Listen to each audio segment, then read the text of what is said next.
স্বামী যদি স্ত্রীকে মেসেজে তালাক দেন এবং মেসেজটা স্ত্রী দেখার আগে যদি ডিলিট করে ফেলেন তাহলে কি স্ত্রী তালাক হয়ে যাবে? স্বামী যদি তালাকের নিয়তে ফেসবুকে স্ত্রীকে ব্লক করে তাহলে তালাক হবে কিনা? বাসর রাতে নামাজ পড়া কি জরুরি হলে পড়ার পদ্ধতি কি? আমি গর্ভবতী, প্রস্রাবে ইনফেকশন, বারবার প্রস্রাব হয়, এই জন্য বেশিক্ষণ ওযু ধরে রাখতে পারি না, ওযুর কষ্টের কারণে নামাজও ছুটে যাচ্ছে, এই অবস্থায় কি আমি তায়াম্মুম করে নামাজ পড়তে পারবো? যে সকল নারীর কোনো অভিভাবক নেই তারা কিভাবে হজ করবে? তাদের জন্য একাকী হজে যাওয়া জায়েজ হবে কিনা? প্রেমের মধ্যে প্রেমের সম্পর্ক থাকার সময় মেয়ে মেসেজে লিখেছে তোমার সাথে জান্নাতে যেতে চাই, কসম করে বলছি, এদিকে সত্যিকারের কসম হয়ে গেছে? হয়ে গেলে এখনো করণীয় কি?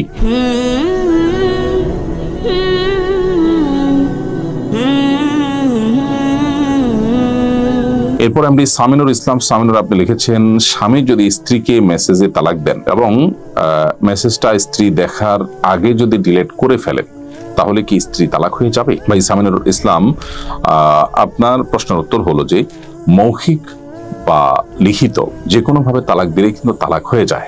অর্থাৎ যে কথা আপনি মুখে উচ্চারণ করলে তালাক হবে, ওটা আপনি লিখে পাঠান বা লিখে দেন, তাহলে কিন্তু তালাক হয়ে যায়। আপনি চিঠির মাধ্যমে লিখে পাঠালেন অথবা মোবাইলে SMS পাঠালেন স্ত্রীকে, তাতে মুখে তালাক দিলে যেরকম হয় এই পাঠানোর মাধ্যমেও তালাক হয়ে যাবে। কিন্তু পাঠানোর পর স্ত্রী সিন করার আগে আপনি যদি ডিলিট করে ফেলেন তাতেও তালাক কিন্তু হয়েই যাবে। অর্থাৎ স্ত্রী জানলো কি জানলো না বা স্ত্রী দেখলো কি দেখলো না সেটা গুরুত্বপূর্ণ নয়, আপনি তালাক দিয়েছেন কিনা সেটা গুরুত্বপূর্ণ। আপনি যদি তালাক দিয়ে থাকেন তাহলে সেক্ষেত্রে তালাক পতিত হয়ে যাবে।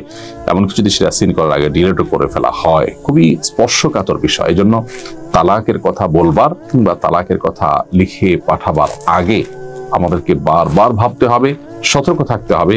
এটি ছেলে খেলা নয়, এটি একটি সংসার, দুটি বন্ধন, দুটি পরিবার, তাদের জীবনের সবচেয়ে গুরুত্বপূর্ণ সিদ্ধান্ত।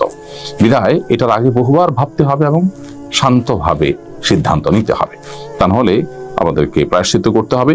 এবং এক্ষেত্রে আসলে তালাক হয়ে গেলে আর সেটাকে ফেরাবার কোনো সুযোগ থাকে না। প্রশ্ন হলো, স্বামী যদি তালাকের নিয়তে ফেসবুকে স্ত্রীকে ব্লক করে তাহলে তালাক হবে কিনা? উত্তর হলো, তালাকের জন্য উচ্চারণ কিংবা আপনার লেখা দুটার কোনো একটা জরুরি। অর্থাৎ কথা কিংবা লেখা ছাড়া কোনো কাজ দ্বারা তালাক পতিত হয় না। তো এখানে আপনি আপনার স্ত্রীকে মোবাইলে ব্লক করেছেন, সোশ্যাল মিডিয়াতে ব্লক করেছেন, এই ব্লক করাটা এটা কোনো উচ্চারণ নয়, এটা কোনো কথা নয়, এটা কোনো লেখা নয়, এটা একটা কাজ। অতএব কাজের মাধ্যমে তালাক পতিত হবে না। বিধায় তালাকের নিয়ত করেও যদি ব্লক করেন তাহলে সেটা তালাকে কেনা বা ইঙ্গিত সূচক যে তালাক, তার আওতায় এটা পড়বে না। কাঠগোলাপ আইডি থেকে আপনি, বাসর রাতে নামাজ পড়া কি জরুরি হলে পড়ার পদ্ধতি কি? এর জন্য কি আলাদা কোনো নিয়ম আছে?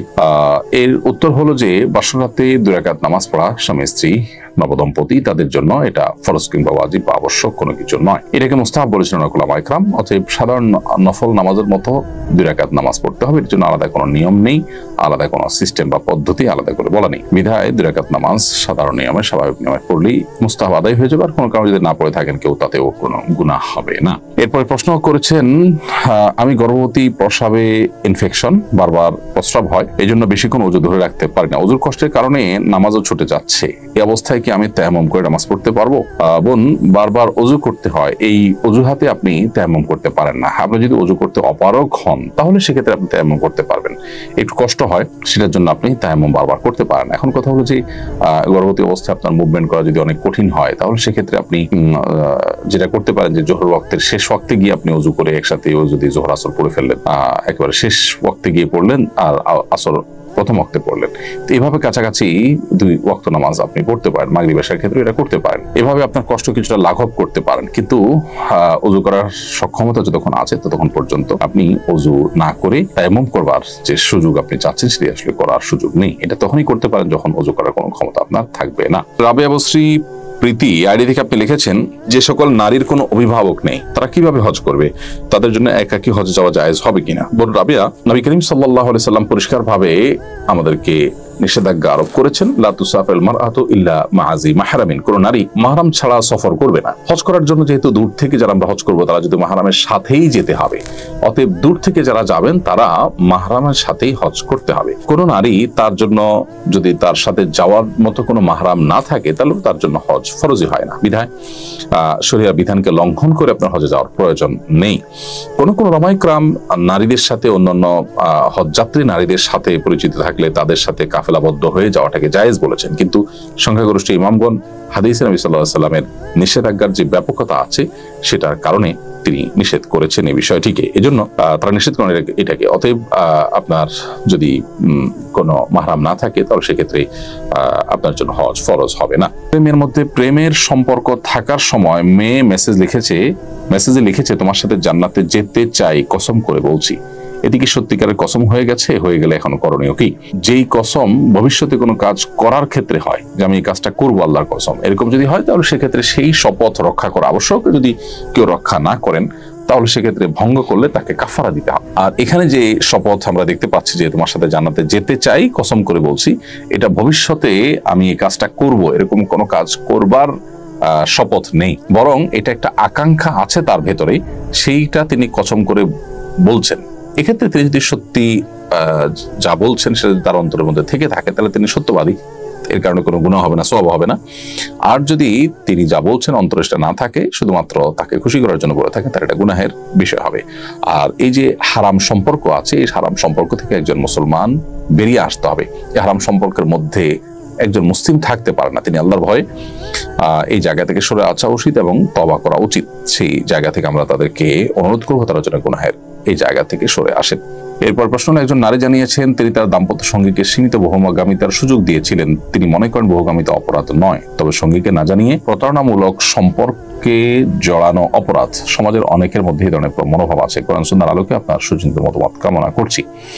প্রথম কথা হলো, যে নারীটি বলেছেন তিনি নিজেকে মুসলিম পরিচয় দেন কি আমি জানি না। যদি তিনি নিজেকে মুসলিম পরিচয় দেন তাহলে সেই ক্ষেত্রে তিনি এটা করতে পারেন না, কারণ আল্লাহ রাব্বুল আলামিন যেখানে বিবাহিত স্ত্রী ছাড়া অন্য কোনো নারীর সাথে সম্পর্ক করাকে হারাম করেছেন, সেখানে তিনি এটাকে অপরাধ নয় মনে করছেন। তার মানে তিনি আল্লাহর এই বিধানকে অস্বীকার করছেন, যেটা আল্লাহর বিরুদ্ধে বিদ্রোহের শামিল এবং আল্লাহকে অস্বীকার করা শামিল।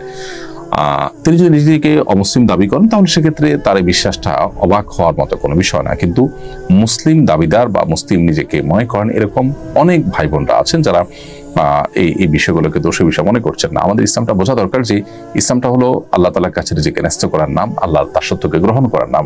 আল্লাহ আমাদের সৃষ্টিকর্তা, তিনি আমাদের কল্যাণ অকল্যাণ আমাদের চেয়ে বেশি ভালো জানেন। তিনি আমাদের কল্যাণ অকল্যাণ বিবেচনা করে আমাদের জন্য আদেশ নিষেধ দিয়েছে। বিধায় আল্লাহর নিষেধকে আপনি মানতে পারেন না, এটা একটা লেভেল পর্যন্ত গ্রহণ করা যায়, কিন্তু আপনি আল্লাহর নিষেধাজ্ঞাকে পাত্তা দেন না কিংবা সেটাকে যৌক্তিক মনে করেন না, সেটাকে আপনি নিষিদ্ধ মনে করেন না, অন্যায় মনে করেন না, এটা হলো কুফরি। এটা যদি কেউ মুসলিম নামধারী কেউ এরকম কোনো বিশ্বাস ধারণ করেন তিনি ঈমান থেকে খারিজ হয়ে যাবেন। দেখুন, যারা আল্লাহর বিধিবিধানের বাইরে গিয়ে বা আল্লাহ দাসত্বের বাইরে গিয়ে তাদের খেয়াল খুশি মতো যে লাইফ এটা চালানোর বা জীবন যাপন করার যে আপনার প্রবণতা আছে এক শ্রেণীর মানুষের মধ্যে, নিজেদেরকে যারা নাস্তিক দাবি করেন বা নাস্তিক পরিচয় দেয় কিংবা কোনো ধর্মের সাথে সম্পৃক্ত করেন না, তারা মনে করেন যে তারা অনেক বেশি আধুনিক, অনেক বেশি স্মার্ট, তারা অনেক বেশি জাতে উঠে গেছেন। তাদের পরিণতি এরকম খুব করুণ হয় যে তারা যে বিশ্বাস করেন সেই বিশ্বাসই তাদেরকে কুরে কুরে ধ্বংস করে এবং তাদেরকে ধ্বংসের পথে নিয়ে যায়। আমরা আমাদের সমাজে অনেক বোনের কথা জানি যে বোনদের জন্য একজন মানুষ হিসেবে আমাদের কাছে খারাপ লাগা কাজ করে যে তারা আল্লাহর বিধানের বাইরে গিয়ে তারা এই জেনার পথে গেছেন এবং হালাল হারাম বাজ বিচার করেন নাই, ইসলামী লাইফস্টাইলকে তারা গ্রহণ করেন নাই, বরং বলতে গেলে ইসলামটাকেই অনেকটা তারা ইগনোর করে চলেছেন। তারা এক দ্বার থেকে আরেক দ্বারে গিয়েছেন এবং সবশেষে তারা নিগৃহীত হয়েছেন এবং একটা পর্যায়ে হয়তো তাদের রিয়েলাইজ হয়, কিন্তু তাদের ফিরে আসার সুযোগ আসলে থাকে না। জন্য ইসলাম ছাড়া আসলে অন্য কোনো মতবাদের মধ্যে আমাদের কোনো কল্যাণ নিহিত নেই। আমাদেরকে সতর্ক থাকতে হবে এবং আল্লাহ তাআলার কাছে দাসত্ব পরিপূর্ণভাবে আল্লাহ দাসত্ব গ্রহণ করতে এবং আল্লাহর কাছে নিজেদেরকে সমর্পণ করতে হবে। আল্লাহ আমাদেরকে সেটি তৌফিক দান করুন। বহুগামিতে কোনো অপরাধ নয় এরকম কথা মনে করা সুস্পষ্ট কুফরি, আল্লাহর বিধানকে অস্বীকার করা শামিল। আল্লাহ তাআলা আমাদেরকে বোঝার তৌফিক দান করুন।